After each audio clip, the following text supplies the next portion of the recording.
to make sure that all of our citizens were counted.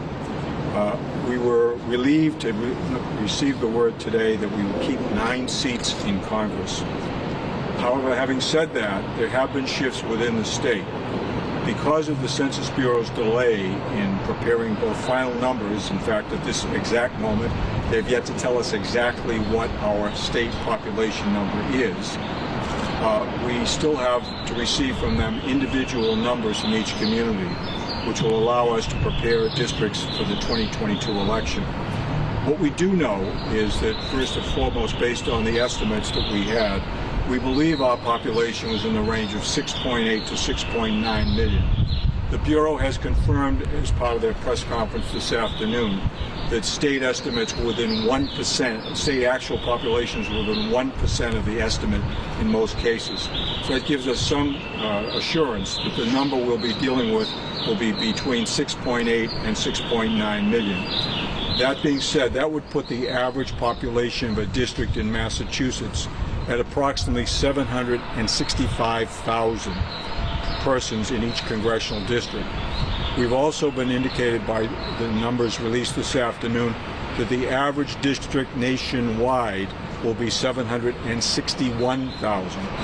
That leads us to the conclusion that a number of our districts will have to be redrawn.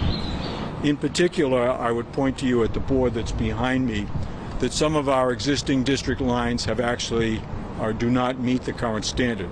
For instance, the 1st Congressional District in Western Massachusetts has a population of approximately 722,000 on the current estimates.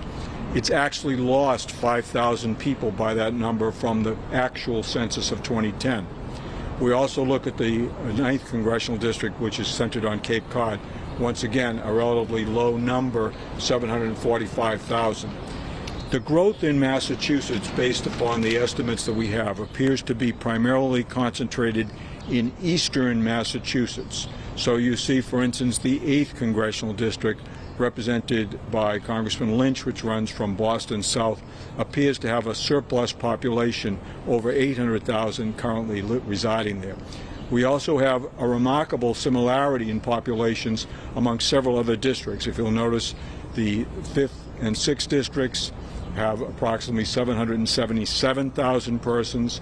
Congresswoman Clark in the 5th district has 776,000 persons. All of this means that the legislature, in redrawing these districts, will have to transfer population from the eastern Mass districts to the western Mass districts and the central Mass districts. That is going to be challenging. It's going to be challenging for a number of reasons. First of all, the census population figures that we're going to receive will not be received by us until August, which means this whole process is going to unfold over a very short period of time.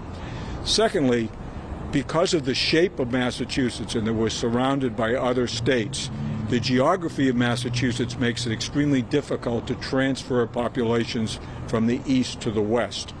In the past, it was possible to draw long and snaking districts. You can't do that anymore, and you shouldn't do that.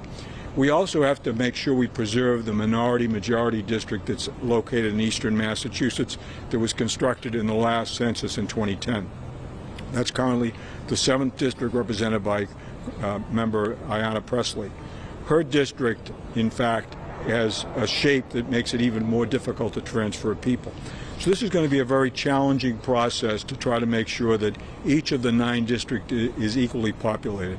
The other issue that's important to point out is that there can be no deviation in the population of these districts. So it's not a case where we have to be approximate or close. They have to be almost exactly, precisely even in population. Much of this is going to require intensive work by my office and local election officials over the next several months, once we get the figures, to redraw the precincts and to make sure that these districts are even in population. This process will unfold probably in the August, September, and October period before the legislature adjourns for the year in October.